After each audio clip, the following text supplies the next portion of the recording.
እዚህ ዳሩ ላይ የጠላ ነገር አለ። እዚህ ዳሩ ላይ የጠላ ነገር አለ።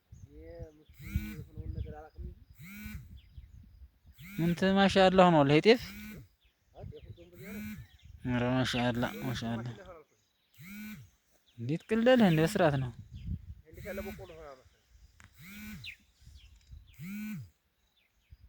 ይሄ ሌላውን ይሄን ቆፍረት ስንዘራው ማሽላ ምርጥ ማሽላ ትሆናለች በአጠቃላይ።